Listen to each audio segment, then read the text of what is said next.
students solve it. It's not as insane as it seems, because the proof of this theorem is nothing more than quoting the inverse function theorem on vector spaces and just lifting it through the coordinate charts. It's just that. So, but I don't think you guys know the inverse function theorem from advanced calculus that well, right? So we should talk about that, I think. That would be a good use of our time. So let's do that. In fact, I'd like to explain to you, at least sketch to you how it's proved. It's a little bit complicated, but I think it's worth our time. So what is the inverse function theorem like on vector spaces? Actually, let's be more concrete. Let's say the inverse function theorem on Rn. So the inverse function theorem on Rn looks something more like this. You know, theorem, if you have f from Rn, well, maybe not from Rn, but from a subset of Rn, right, to a subset of Rn again. I guess I don't have to, we can leave the codomain Rn without any injustice here. So if you have this is smooth, and you know, there's various ways of stating it. We could state it this way: the determinant of the Jacobian of f at the point P is not equal to 0, then, you know, f has local inverse. What's a local inverse? A local inverse is exactly what I have in this theorem up here. It's a set which you can restrict the function to, and the function's invertible there. All right? So maybe the most base case of this to talk about is calculus 1. Do you guys remember? When can we invert a function in calculus 1? Let's start there. Let's make sure we've got the basic stuff like settled. Strictly increasing or decreasing, right. So in order to invert a function, it has to pass the horizontal line test, because we need injectivity in order to invert the function. So any place you've got, like, you know, one of these deals, you're in trouble, right? Because that's not one-to-one. And why is that happening in part? Because right up there at the top, there's the culprit, f prime of a is equal to 0, right? So a horizontal tangent, yeah? Well, just because f prime equals 0 doesn't mean it's going to do that. Fair enough. It could be the cube, x cubed, and x cubed does in fact have a global inverse. It's true. But it's probably the troublemaker. But you're right, it's not. If there is a problem, it's the troublemaker. Yeah, if there is a problem, exactly. So this is an existence theorem. It's not a if and only if thing, right? There, in fact, of course, exist nefarious examples where the differential is not invertible, and yet magic happens. And all right, so here's the deal. If you have this data, what that means, guys, is that we can say f of, you know, the point in question, let's call it P, plus h is equal to it's equal to, straight up equals to, f of P plus the Jacobian of f at P times h, plus an error term. So this is the error term. It's small. If h is close to p, As h goes to 0. yes. Yeah. So as h goes to 0, this becomes f of p equals to f of p. Hooray! All right, but in other words, the whole theory of advanced calculus, in part, like multivariate analysis, is to say that if the function's smooth, then there is a good linear approximation to the function there given by this. So how do you find the inverse? How do you find the inverse, right? So let me redo this in terms of a more convenient notation for us. Let's say f of x is equal to f of p plus the Jacobian of f times x minus p. I'm sorry, Jacobian of f at p. I'm really starting to regret this notation, x minus p, but I'll stick with it, plus eta of h. All right, so it's more convenient for me to write it in terms of the input variable being x, the output variable being y. These are both vectors. The Jacobian's a matrix, okay? To find the inverse function, what do we do? You got a P and X and an H. I got a p and x and an h. What? We're solving for x. Yeah, we're going to solve for x.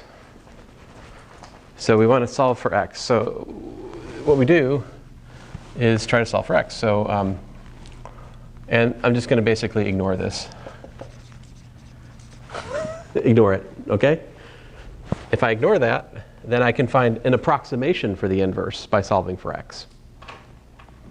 So if I solve this for x, I get, Jacobian of f. I'm going to drop the p because I'm tired of it. But I can't drop that p. Is equal to f of x minus, and I should call this y, So y minus f of p. And then, well, if the Jacobian's invertible, then x minus p is jf inverse times y minus f of p, like that. Lo and behold, x, which is, by the way, f inverse of y, is equal to p plus the Jacobian of f inverse multiplied by multiplying y minus f of p. Oh, it better be. Otherwise, we can't do this. Yeah. Is that what that means? I guess. Yeah. So if the determinant of the Jacobian's non-zero, that means it's invertible. That's why we need determinant non-zero. That's just a convenient way of saying Jacobian is invertible, which is tantamount to saying that the differential is full rank.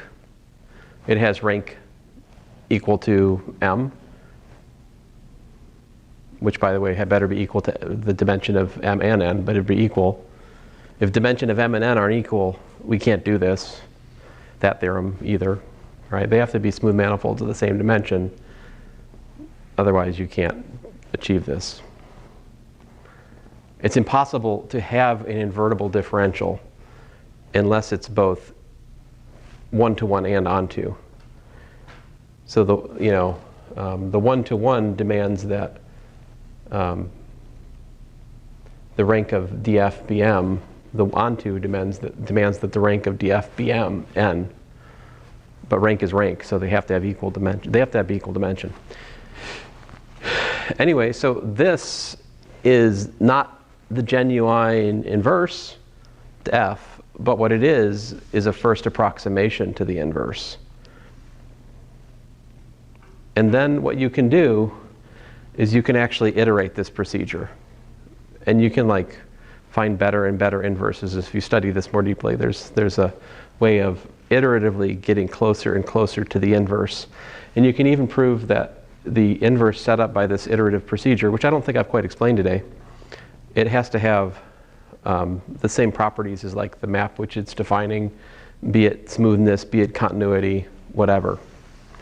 It's through an argument called the contraction mapping principle. It takes me about an hour to do that justice, all right? It's not a small thing. But my point to you is that the proof of the inverse function theorem in advanced calculus it's accessible, but it's still technical. And if you go on to graduate school, you should have a course in analysis where you actually study the contraction mapping principle and study it more deeply. Or if we do another course, if you take advanced calculus with me, we'll do it there, most likely. Yeah. It's not related to Newton's method. It is, yeah, it is essentially Newton's method completed, yeah. It's that same idea. So anyway, if the determinant's not of Jacobian's non-zero, that's the same as saying that the differential is invertible. And in that case, we can locally approximate the function by its linearization, and then you can solve the inverse. And now, of course, we don't get a global inverse because it could be that like the function, has faraway points that are matching, outputs matching, even though the inputs are different, right? This only gives us local injectivity. It doesn't give us global injectivity. I think the injectivity is the problem, globally speaking. All right, so there's that. That's the inverse function theorem for manifolds. So, well, anyway, all I'm saying here is to prove this theorem. Essentially, what you do is you just go, okay, well, here's M, here's N. My F goes like this, right? And okay, so I've got a coordinate chart X here. I've got a coordinate chart Y there, right? Then down here, doodly-doo, doodly-doo.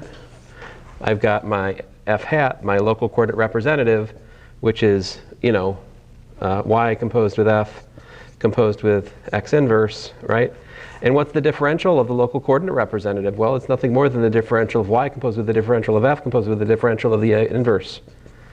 But by the way, Y and X are themselves diffeomorphisms. Therefore, they have injective differentials because they are one-to-one bijections which are smooth with smooth inverse. Consequently, the differentials of Y and the differential of X, those are both invertible linear maps. And we're assuming data here that DF is invertible. So you have the composite of, basically you've got the composite of isomorphisms here, bump, bump, bump, in the linear sense. And the composite of three isomorphisms is again isomorphism. Therefore, DF hat is an isomorphism from this real vector space to that real vector space, or at least at a point. And consequently, I have then the Jacobian of the local coordinate representative is invertible, which means I can apply the advanced calculus inverse function theorem to get the manifold inverse function theorem. So that's You get an approximation or something. yeah. Well, no, I've given you a sketch of the advanced calculus proof, a very sketchy sketch. Once that's known, you can straight up apply it to get the manifold theorem for real. We just come down. But we're ignoring the error function. That's right. Well, yeah, like I said, it's not a full proof. But this can be made, this theorem can be made precise in advanced calculus. I just need to develop like theory of contraction mapping and some things that I don't want to spend an hour on here. It can be made. There exists. Yeah, that's right. Well, I'm not saying something like, I'm not really giving in some sense it's a calculational procedure. In some sense it's horrible because the way the inverse function is presented is as the limit point of an infinite sequence of maps, and the iteration involves composition of maps. Yeah, that's what It's I want to avoid. It's quite horrible. Trying to calculate infinite sequence. Yeah, it is a formidable calculation to actually carry out. Yet theoretically, it beautifully answers these questions. So, let's see here.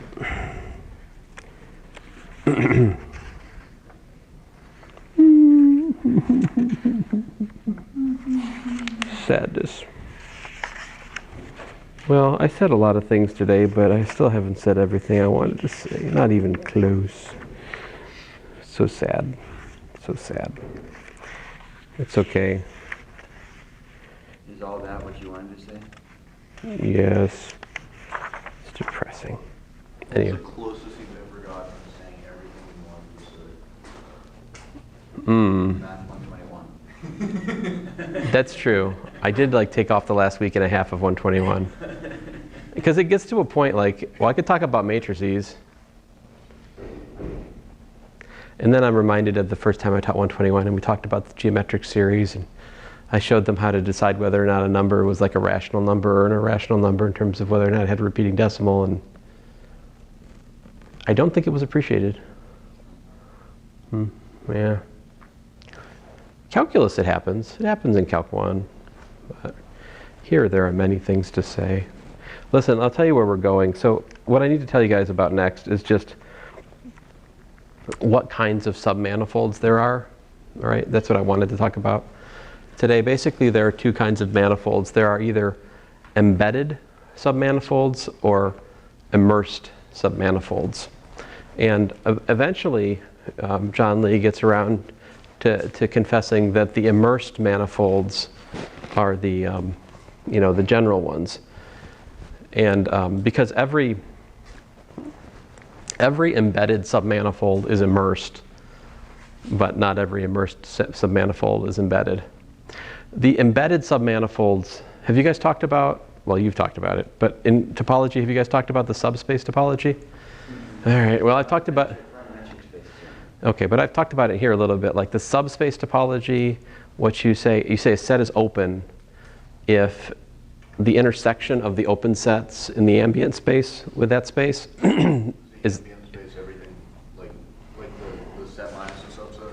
Yeah, like, for example, if I'm talking about this is my manifold and we're in, suppose it's inside R3, for example, right? The basic open sets in R3 are what? They're like open balls, right? So like the topology, which is in the subspace topology, takes like the intersection of the open ball with the surface. That's your basic open set with a fuzzy edge, of course, because it's a fuzzy ball. So, so you can induce a topology on a subset with the subspace topology. Okay, that's the kind of the natural topology for subsets of a set. Same for manifold. Manifold being a topological space, subsets can be given the subspace topology. The weird thing is, well, it's not. So first of all, an embedded submanifold is one which has the subspace topology. A proper embedded submanifold is actually one which is closed in the manifold. So proper embedded submanifolds are the most nice ones. Some people take that as the definition of submanifold. Immersed submanifolds, on the other hand, do not necessarily have the subspace topology. So, like, you can have an immersed submanifold which, in terms of the ambient topology of the manifold in which it's sitting, is a compact set. And yet, it is not a compact set with respect to, like, the topology of the manifold itself. I mean, anyway, there gets to be a distinction between the topology of the immersed submanifold versus the topology of the manifold which it's sitting in. You have to say compact with respect to? It's just it is what it is, but it's going to take me more than 2 minutes to explain. But this is where we talk about like the dense wind on the torus is an example of an immersed submanifold. Anyway, I must stop. So sorry. I will make a video explaining all the different viewpoints of tangent space. I've written out notes which explicitly give the isomorphisms and talk through it. I'll